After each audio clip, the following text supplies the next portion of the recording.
오늘 말씀은 요한복음 7장 53절서부터 8장 11절까지 말씀을 중심으로 해서 땅 위에 쓴 글씨라고 하는 제목으로 말씀을 묵상해 보고자 합니다.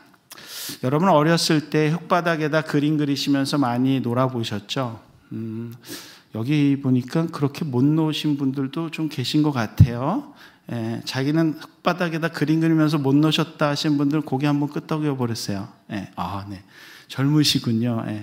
저만 안 끄덕여야 되시는 분이 끄덕이시네요.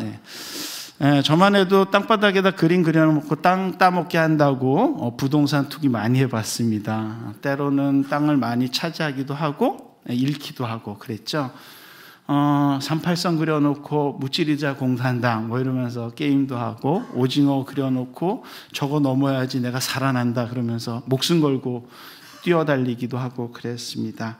그처럼 시멘트로 혹은 아스팔트로 땅이 이렇게 덮여지기 전까지만 해도 땅바닥에다 여러 가지 그림을 그리고 글씨를 쓰면서 재밌게 놀았던 것들이 우리의 인생의 시작이 아니었나 하는 생각을 하게 됩니다. 그런데 오늘 함께 읽었던 성경 본문 요한복음 7장 53절서부터 8장 11절까지 말씀은 예수님께서 땅바닥에다가 글씨를 2번 쓰시는 장면을 기록하고 있는 본문입니다.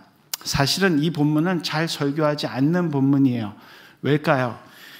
중요한 이유는 예수님께서 땅바닥에다 무슨 글씨를 썼는지 성경이 기록하지 않고 있기 때문입니다. 그래서 제가 이 설교를 언제 했나 좀 궁금해서 우리 교육자들한테 물어봤더니 담임 목사님이 이 본문 가지고 11년간 한 번 하셨대요.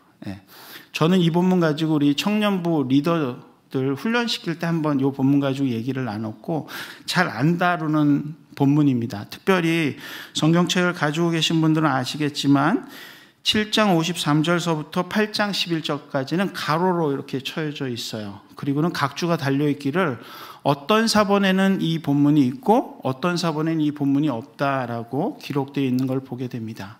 다른 말로 얘기하면 성경 말씀이고 하나님의 말씀인데 어떤 데는 있고 어떤 데는 없는 거예요. 그럼 이게 중요한 말씀이에요? 아니면 중요하지 않은 말씀이에요? 헷갈리시죠? 그래서 설교자들이 잘 선택하지 않는 본문이기도 합니다. 근데 이 본문을 보았던 한 시인은 이렇게 이야기하더라고요. 아일랜드의 시인이었는데 세이머스 힌이라고 하는 시인인데 이 사람은 이 본문을 보면서 이렇게 쓰더라고요. 주님이 쓰신 글씨도 고발하는 군중이나 속수무책 처분만 기다리는 여인에게 주는 자, 여기 해결책이 있으니 이렇게 저렇게 해라 라는 식의 메시지가 없습니다. 중요하거나 도움이 될 만한 내용을 제시하고 있지도 않습니다. 대신에 막 일어나려고 하는 사건 혹은 무엇이든 벌어질 기대를 하는 일 사이에서 여백으로 시선을 유도하는 글입니다. 관심을 분산시키게 하는 것이 아니라 온전히 집중케 하는 기능을 하고 있습니다. 주의력이 자신에게 집중되는 지점, 그 지점에 초점을 맞추게 하고 있습니다라고. 아마 본문을 읽으시면서 함께 읽을 때 그런 고민을 했을 거예요. 주님은 정말 땅바닥에 무슨 글씨를, 무엇을 허리를 굽혀 쓰셨을까? 아마 고민이 되고 한 번쯤은 생각하게 되는 본문이라고 생각이 됩니다. 그래서 오늘 말씀을 한 절 한 절 따라가면서 주님이 우리에게 주시는 은혜의 말씀, 또 주님이 우리에게 주시는 세밀한 음성이 무엇인지 귀 기울여 듣고 그 말씀에 순종하는 우리 모두가 되기를 주님의 이름으로 간절히 축원합니다. 첫 번째 보고 싶은 말씀은 2절서부터 6절까지의 말씀입니다. 오늘 보면 2절은 이렇게 시작이 돼요. 아침에 다시 성전으로 도우시니. 예수님께서 감난산에서 주무시고 이제 성전에 들어오십니다. 그리고 백성들을 가르치기 시작하십니다. 얼마나 가르쳤는지, 무엇을 가르쳤는지는 기록하고 있지 않지만 3절에 이어서 뭐라고 나오냐면 서기관들과 바리새인들이 음행 중에 잡힌 여인을 끌고 예수님께 데리고 와 가운데 세우는 것을 봅니다. 그리고는 예수님을 향해 이렇게 외칩니다. 선생님이여, 이 여자가 간음하다가 현장에서 잡혔습니다. 모세는 율법에 이러한 여자를 돌로 치라 명하였거니와 선생은 어떻게 말하겠습니까? 라고 질문하기 시작합니다.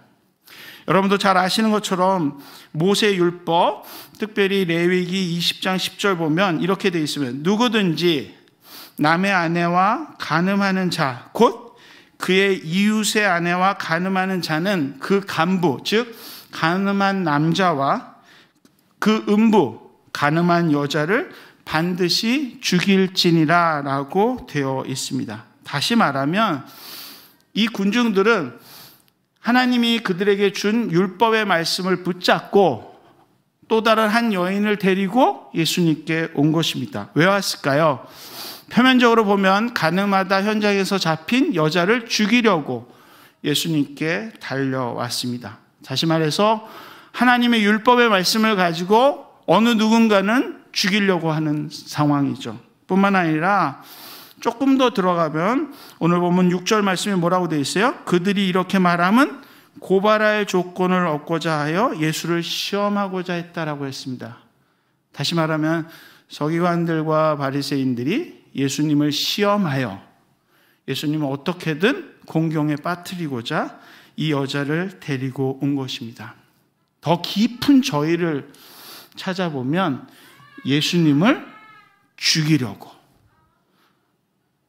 어떤 조건과 요건을 맞춰서 율법에 갇혀서 예수님을 죽이고자 이 여인을 데리고 왔다라는 사실입니다. 이 관점에서 여러분이 한번 묻습니다. 여러분이 가지고 있는 하나님의 말씀, 율법을 가지고 사람을 살리는 데 사용하십니까? 아니면 사람을 죽이는 데 사용하십니까? 저는 우리 집에서 율법사입니다. 생긴 것도 그렇게 생겼지만 하는 일도 그런 일을 해서 제가 우리 집에서 율법을 가지고 사람을 살릴 것 같으세요? 죽일 것 같으세요? 네, 여러분의 믿음의 안목대로 보시는 줄 믿습니다. 저를 죽이는 사람을 보신 분은 여러분도 아마 집에서 죽이는 율법사로 활동을 잘 하시고 계실 거고, 저를 살리는 분으로 보신 분은 여러분도 율법을 가지고 살리고 계시겠죠. 사실 율법은 하나님께서 우리에게 사람을 살리기 위하여 죄인인 우리를 의인으로 만들기 위해서 주신 것이 율법입니다. 그런데 오늘 본문을 보면 그 율법에, 모세 율법의 조항을 가지고 누군가를 죽이려고, 표면적으로는 여인이고 내면적으로는 예수 그리스도를 죽이려고 예수님께 다가오고 있는 것을 발견하게 됩니다. 근데 그때 오늘 본문처럼 예수님께서 6절 마지막에 뭐라고 돼 있죠? 예수께서 몸을 굽히사 손가락으로 땅에 쓰시니. 왜 요한은 뭔 글자를 썼는지 안 쓰고 그냥 땅에 쓰셨다고만 했을까요? 유아교육을 하시는 분들, 이런 분들한테 이거 물어보면요, 그림 그리셨다고 그러더라고요. 분명히 쓰셨다고 됐는데, 그래도 그림을 그리지 않았을까라고 생각을 하시더라고요. 맞아요. 근데 뭘 그리셨던, 뭘 쓰셨던, 뭘 했을까? 궁금해져요. 그러면서 성경을 묵상하기 시작했습니다. 그러는 과중에 첫 번째로 하나님께서 직접 쓰신 것이 무엇인지 성경에서 선포하는 것을 발견하게 됩니다. 그것이 뭐죠? 출애굽기 32장에 나오는 모세의 두 돌판입니다. 하나님께서 이스라엘 백성들이 금송아지를 가지고 우상숭배를 하며 거짓 예배를 드리고 있을 때 모세의 양팔에 두 돌판을 주시고 그걸 가지고 내려가서 저들을 심판하고 저들을 책망하라 라고 하시면서 내려보내세요. 그때 그 돌판을 뭐라고 표현하냐면 출애굽기 32장 16절에서 그 판은 하나님이 만드신 것이요 글자는 하나님이 쓰셔서 판에 새긴 것이더라 라고. 그러니까 하나님이 직접 쓰신 그 두 돌판을 가지고 내려와서 모세는 어떻게 했죠? 놀랍게도 집어 던져서 깨트리고 부셔서 그것을 물에 타서 그 금송아지와 함께 마시게 했습니다. 왜 그랬을까요? 저의 그 짧은 견해로는 하나님이 글을 써서 주셨는데 못 읽어서 에이 못 읽겠다 그러고 했다라는 불경스러운 주석을 해보게 됩니다. 근데 더 은혜스러운 건 뭐냐?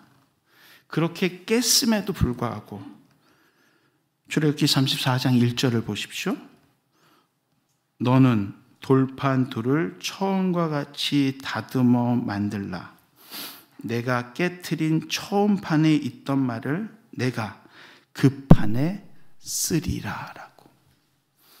주님은 그 돌판을 깨트렸다라고 야단치시거나 그 돌판 때문에 잘못됐다라고 책망하시기 전에 그 돌판에 내가 쓴 율법을 다시 쓰겠다라고 선포하고 계시는 것들을 보게 됩니다. 사랑의 하나님, 공의의 하나님은 심판하시지만 그럼에도 불구하고 우리에게 어떤 율법을, 사람을 살리는 율법을 주시기 위해요 다시 돌판에 글을 쓰시는 분이셨다라는 사실입니다. 그래서 저는 첫 번째 예수님이 땅에 쓰신 글씨가 무엇일까 상상해 봤어요. 그 첫 번째 글씨는 아마 율법, 토라가 아니었을까 하는 생각을 해보게 됩니다. 그러면서 이렇게 묵상하셨겠죠. 내가 저들에게 사람을 살리려고 율법을 줬는데 왜 저들은 사람을 죽이려고 저러고 있을까? 내가 저들에게 분명하게 내가 의도하는 의도가 무엇이고 뜻이 무엇인지를 알려줘서 그 율법을 따라 삶으로 하나님의 백성 되고 하나님의 자녀 될 수 있게 주었는데 왜 저들은 저걸 가지고 나를 시험하려고 하는 걸까? 흙바닥에 쓰여진 그 두 단어, 어쩌면 히브리어로 썼으면 4개의 단어, 4개의 자음으로 됐거든요. 아람어로 썼으면 또 다른 글자겠지만 어쨌든 그 땅에 쓰여진 그 율법이라는 글씨, 아마도 그것 때문에 주님은 그 땅에 글을 쓰시면서 자기를 고소하고 자기를 참소하고 자기를 시험에 들게 하려고 했던, 아니 자기를 죽이려고 하는 서기관들과 제사장들을 향하여 율법이 무엇인지 설명해 보여주고 계셨습니다. 그 말 없는 침묵, 땅에 쓰여지는 그 작은 글씨, 그거는 작지만 어쩌면 주님을 죽이려고 왔던 그 군중들에게는 어쩌면 경고의 메시지처럼 들렸을지도 모릅니다. 여러분의 손에 있는 하나님의 말씀, 율법은 어떠십니까? 이제 여러분의 손에 있는 율법으로 사람을 살리세요 라고 선포하면 사람들은 많이 이렇게 얘기합니다. 에이 목사님, 이 율법 가지고 당연히 살리죠. 제가 안 그러겠어요. 근데 저는 이 말씀을 잘 몰라요 라고 하면서 외면하실 수도 있을 것입니다. 그때 주님은 우리에게 이렇게 선포하십니다. 예레미야 선지자를 통해서 예레미야 31장 31절서부터 33절에서 이런 말씀을 하십니다. 새 언약을 내가 너희에게 주는데 33절에 곧 내가 나의 법을 그들의 속에 두며 그들의 마음에 기록하여 그 말씀을 지키는 자들에게 너희는 나의 백성이 되고 나는 너희 하나님이 되리라라고 하는 약속의 말씀을 선포하시는 것들을 보게 됩니다. 그러하기에 첫 번째 땅에 쓰여졌던 글씨, 그것이 무엇인지 정확하게는 알 수 없지만 하나님의 말씀과 정황을 볼 때 그것이 만일 율법이라면 여러분에게 다시 한번 도전의 말씀을 던지기를 원합니다. 여러분의 마음판에 새겨진 하나님의 말씀, 그 율법이 있다라면 여러분 그 율법을 가지고 어떻게 사시겠습니까? 사람을 죽이며 사시겠습니까? 아니면 사람을 살리며 하나님의 사람으로 살아가시겠습니까? 아니 그 말씀이 내 마음판에 새겨져 있다라면 그 마음판에 새겨진 그 말씀에 세밀한 음성을 들으며 여러분은 어느 발걸음을 걸으시겠습니까? 죽이는 길을 가시겠습니까? 살리는 길을 가시겠습니까? 성령 하나님 우리를 향해서 지금도 감동시키십니다. 사람을 살리는 율법의 말씀을 붙잡으며 이 땅을 살아가라고. 그 말씀을 붙잡는 우리 모든 성도님들이 되시기를 주님의 이름으로 축원합니다. 두 번째 말씀은 7절서부터 진행이 됩니다. 그렇게 예수님이 땅에 글씨를 쓰시고 있음에도 불구하고 사람들은 외칩니다. 여보게! 죽이라는 거야? 살리라는 거야? 라고 하는 굵은 남성의 목소리가 들릴 수도 있고요. 아이, 빨리 좀 얘기해줘요! 라고 하면서 카량카량 목소리로 하는 아주머니의 우렁찬 목소리가 들릴 수도 있고, 본문 뒷부분에 가면 젊은이도 있다고 하니까 우리 청년부들처럼 빨리 하라니까요, 빨리 판단 내려요 라고 외치는 젊은이의 목소리도 있었을 것입니다. 뿐만 아니라 엄마 아빠 따라서 왔던 아기들도 뭐라고 그럴까 그러고 조그만 목소리가 들렸을 수도 있겠죠.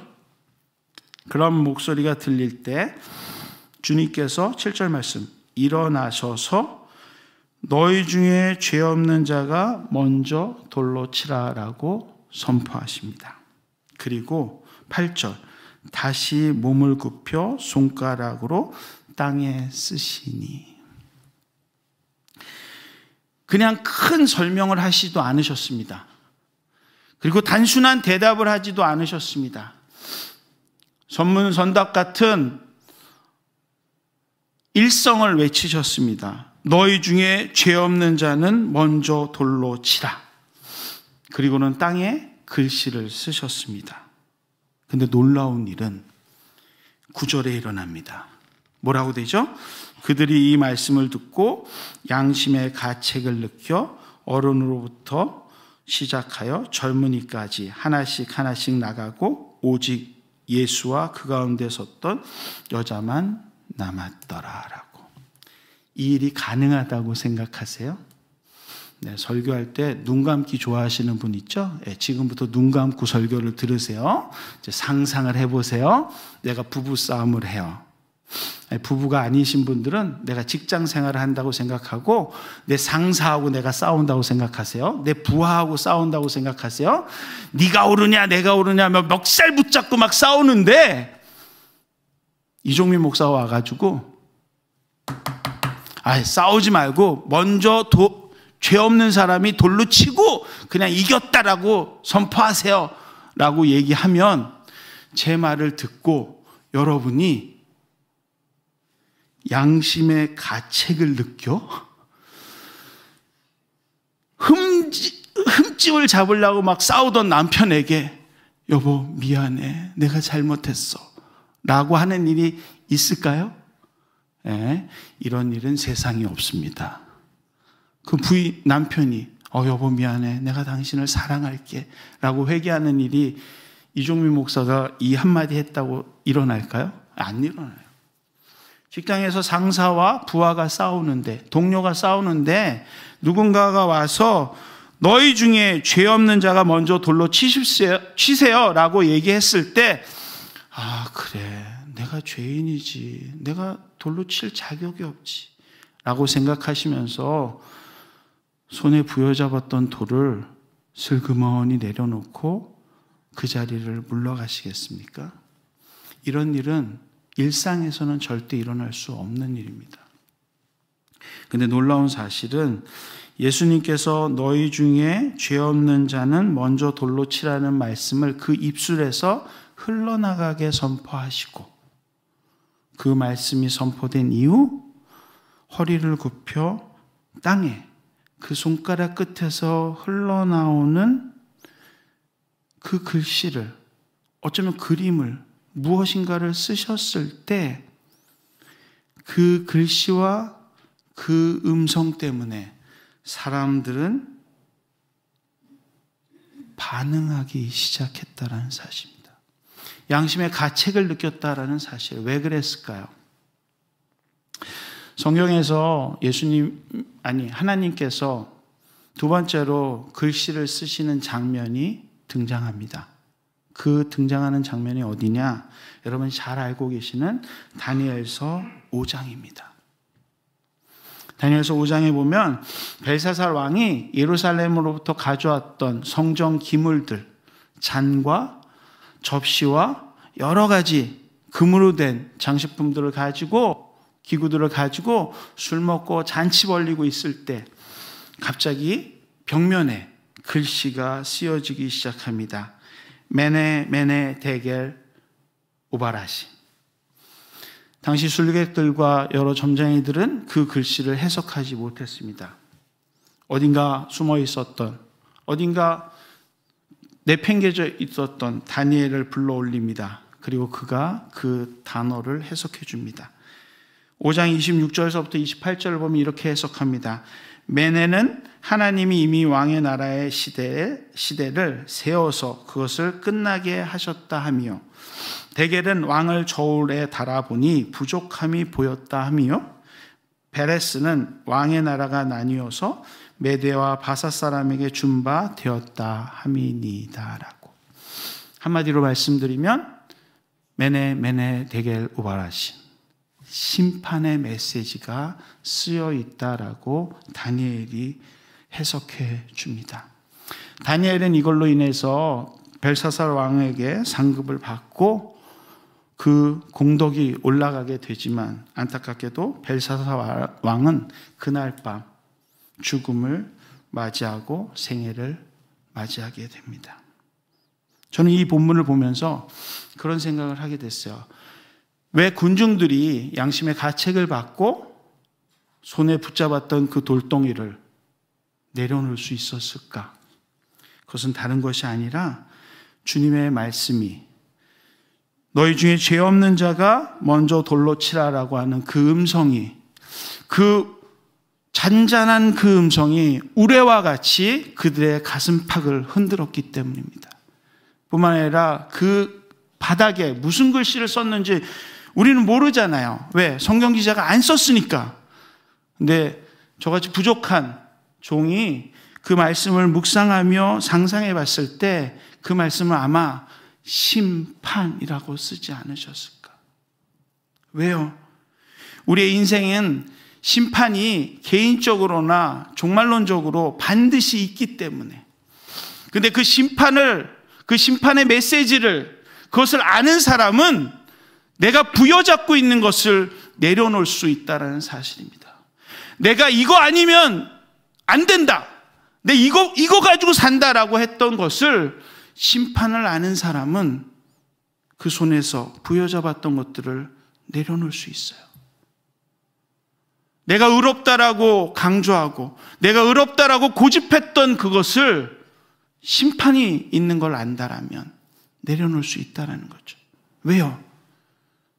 우리 인생은 죽음이라는 개인적인 심판을 맞이할 수밖에 없어요. 거부하지 못하잖아요. 뿐만 아니라 2000년 동안 연장되었긴 했지만, 연기되었긴 했지만 반드시 우주적 종말이 우리를 기다리고 있기 때문에 그 심판의 메시지 앞에 우리는 겸허할 수밖에 없어요. 그래서 돌을 들고 왔던 그들이 부여잡았던 돌을 슬그머니 내려놓고 주님을 한 사람 두 사람씩 떠나갈 수밖에 없었다라는 사실입니다.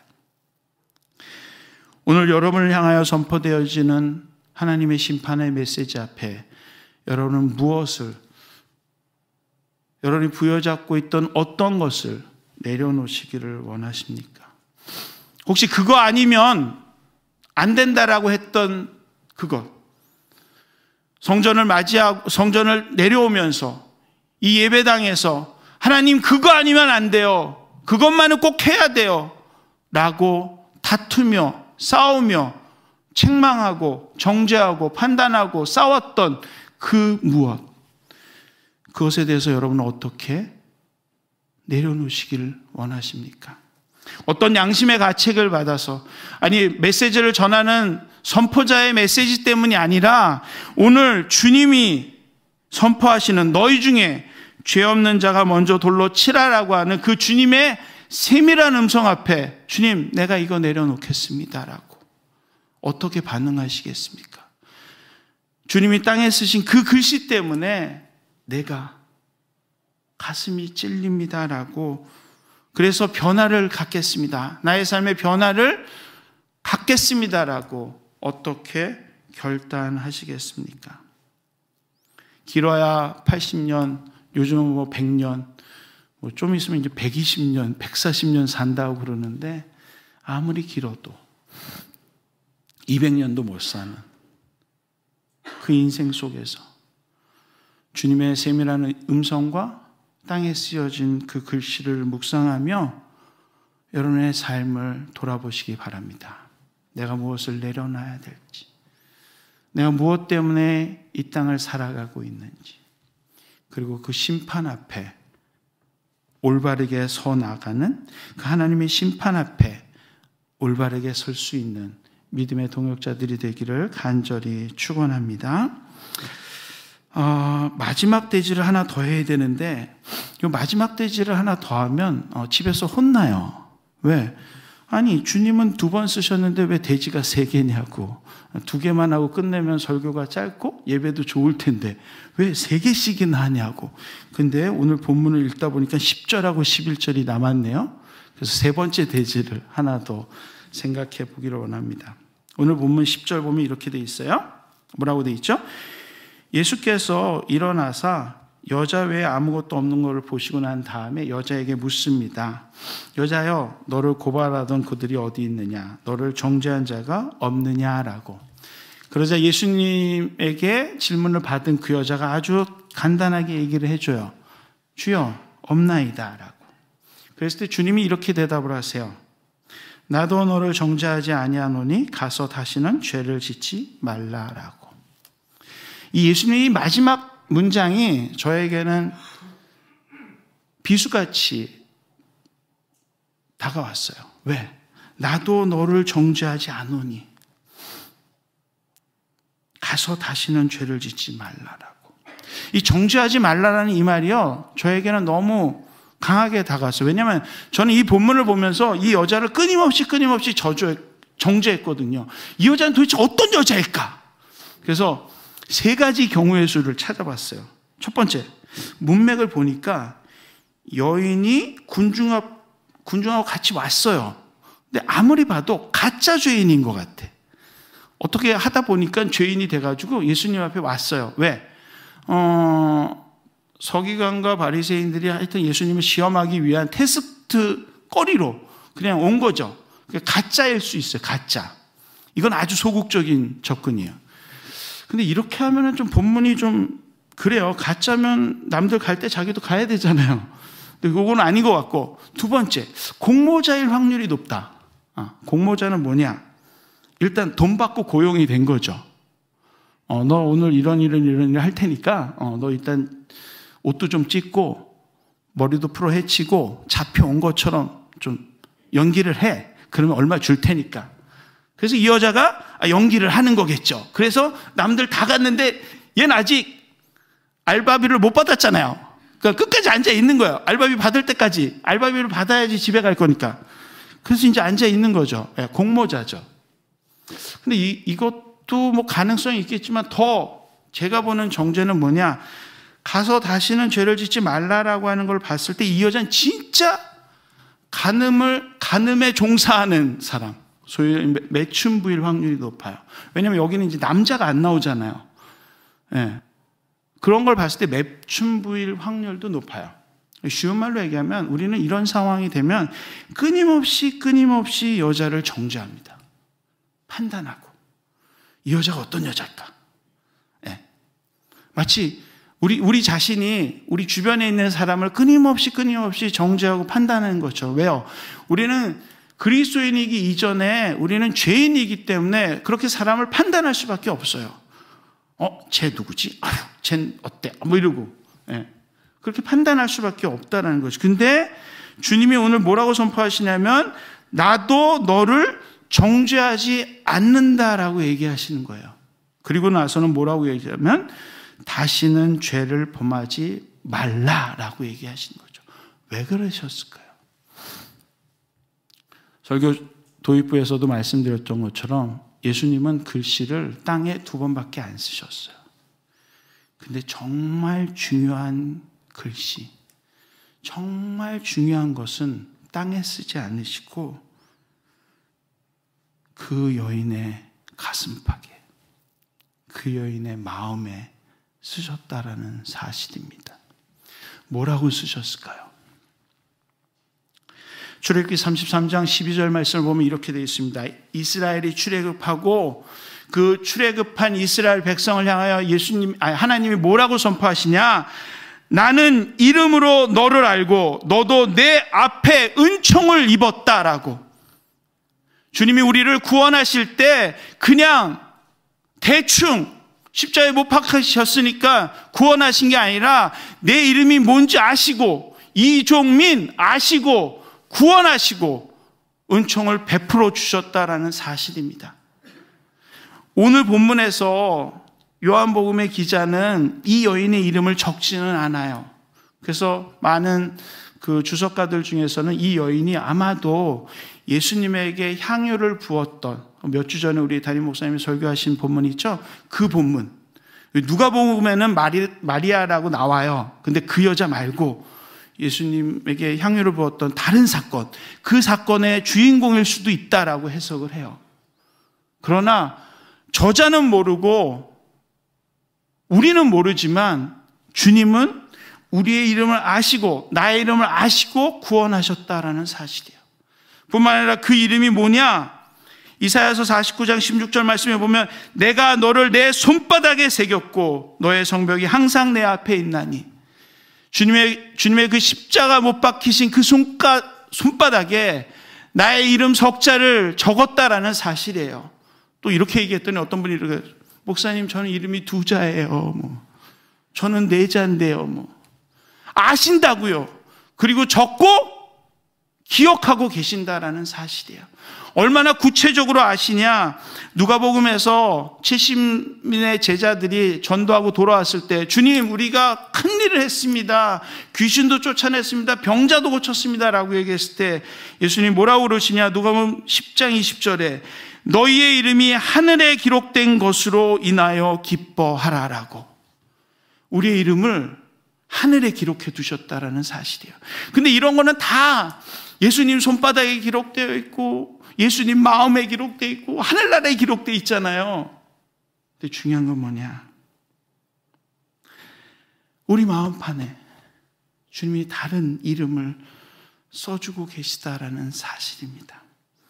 계시록 21장 17절에 오직 어린 양의 생명책에 기록된 자들, 다른 말로 해서 어린 양의 보혈로 구원받은, 그리고 우리 가슴팍에 우리 마음판에 성도라고 새로운 이름을 적고 계시다라는 사실입니다. 왜요? 매춘부일 수도 있어요. 공모자일 수도 있어요. 그냥 알바하는 여인일 수도 있어요. 아니 그것도 아니라 어둥이 떠중이로 끌려왔던 여자일 수도 있어요. 그러나 그게 어떤 사람이든 상관없이 그리스도의 어린 양의 피로 구원받게 하시고, 그리고 그 이름 위에, 그 내 이름 위에 마치 아브라함을 아브라함으로 바꾸신 것처럼, 야곱을 이스라엘이라고 바꾸시는 것처럼 내 이름 위에 성도라고 새겨 넣으신다라는 사실입니다. 그러하기에 성경은 그 이야기를 가로로 치고 쓰지는 않고 있지만 우리를 향해 이렇게 선포하고 계십니다. 내가 너를 성도로 불렀는데 너 어떻게 살래? 그때 주님은 이렇게 얘기하십니다. 나도 너를 정죄하지 않으니 가서 다시는 죄를 범하지 말아라 라고. 우리 이름에 합당한 삶을 살기를 도전하고 계신다라는 사실입니다. 여러분, 이 예배당에 무슨 마음을 가지고 내려오셨습니까? 그리고 이 예배 마치고 저 문을 나갈 때 여러분 가슴팍에는, 여러분의 마음판에는 무엇을 담고 가시기를 원하십니까? 여전히 정죄받고 시험에 들고 힘든 무거운 그 마음을 가지고 죄인으로 걸어 나가시겠습니까? 아니면 주님이 여러분에게 던져주시는, 아니 여러분의 가슴팍에, 여러분의 마음판에 새겨주시는 성도라는 거룩한 이름을 가지고 걸어 나가시겠습니까? 성경은 우리로 하여금 이 말씀에 묵상할 수 있도록 가로치고 있어요. 하이데거의 실존주의를 보면 자기 자신을 올바로 파악하기 위해서 가로치기를 하라고 얘기를 하거든요.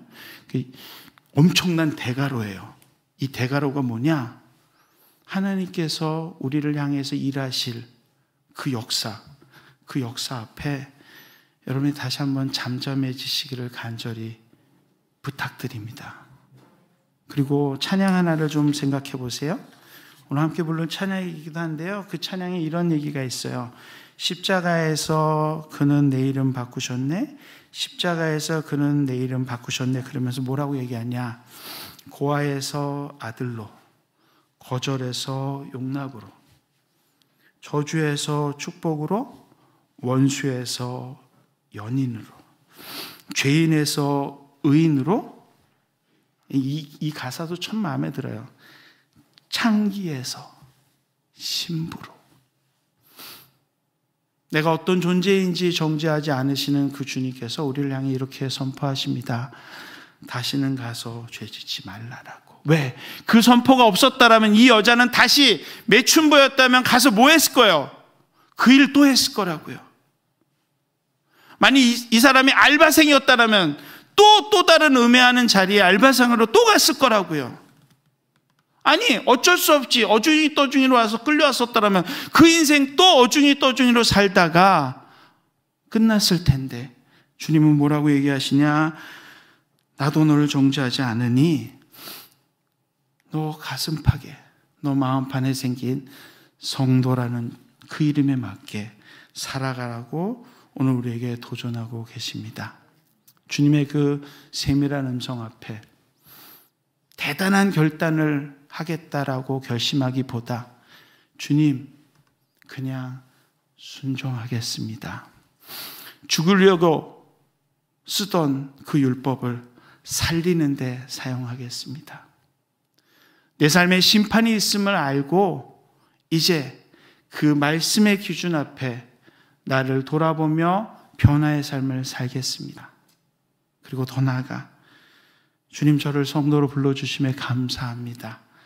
그 부르심에 합당한 삶을 살도록 이번 한 주도 도와주시옵소서라고 기도하고 결단하면 하나님께서 우리에게 큰 믿음으로 보답해 주실 줄로 믿습니다. 이 시간 같이 이 찬양 부르시면서 믿음의 결단을 좀 하시면 좋겠어요. 하나님이 오늘 말씀을 통해서 어떤 도전을 여러분에게 하셨는지 저는 잘 모릅니다. 그러나 성령 하나님께서 개개인을 향하여 선포하고 계십니다. 너는 더 이상 고아도 아니고 거절당하는 자도 아니고 저주받은 자도 아니고 원수도 아니고 죄인도 아니고 창기도 아니다라고. 그리고 말씀하십니다. 여러분 각자를 향하여 함께 찬양하겠습니다. 십자가에서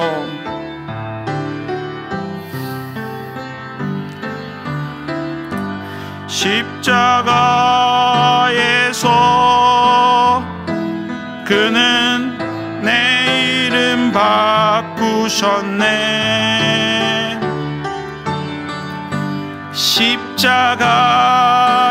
십자가에서 그는 내 이름 바꾸셨네.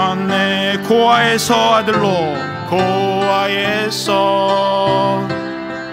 아들로, 거절에서 용납으로, 죄인에서 의인으로 바꾸어 주셨네. 저주에서 축복으로 원수에서 연인으로 장기에서 신부로 바꾸어 주셨네. 십자가에서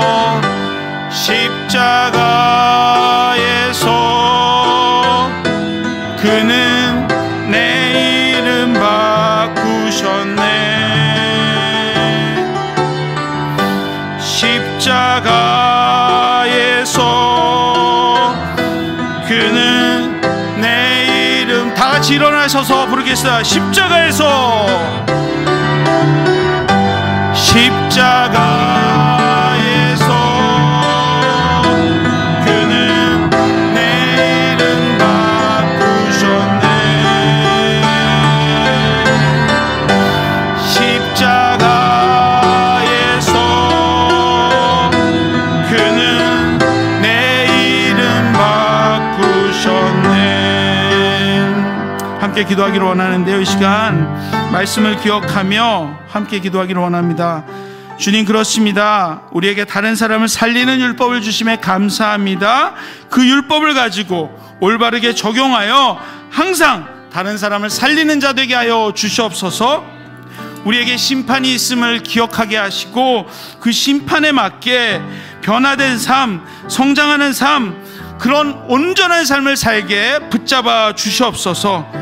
뿐만 아니라 우리의 가슴판에, 우리의 마음판에 성도라 적어주신 주님 감사합니다. 그 분명하고 선명한 글자처럼 이제 그 복음에 합당한 삶 살아가게 주여 역사하여 주옵소서라고 기도하면 주님께서 우리에게 그런 힘을 주실 줄로 믿습니다. 함께 통성으로 기도하며 나아가겠습니다.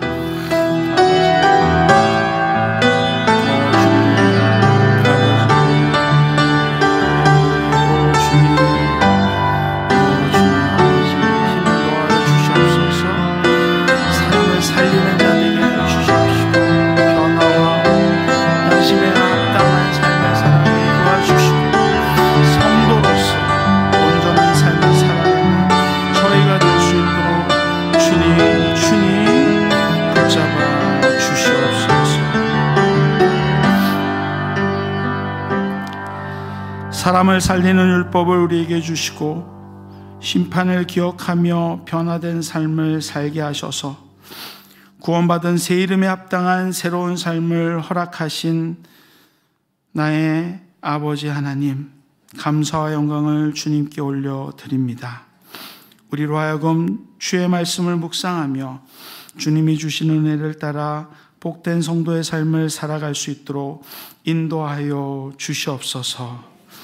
이제는 우리 주 예수 그리스도의 은혜와 아버지 하나님의 사랑하심과 감화 감동케 하시는 성령님의 역사하심이 마음판에 주님의 말씀을 새기고 세상을 향하여 나아가는 주의 성도들과 열방 가운데 흩어져 주의 나라에 힘쓰는 선교사들과 저들이 속한 가정과 교회 그리고 섬기는 이 나라 이 민족 가운데 이제로부터 영원히 함께 있을지어다.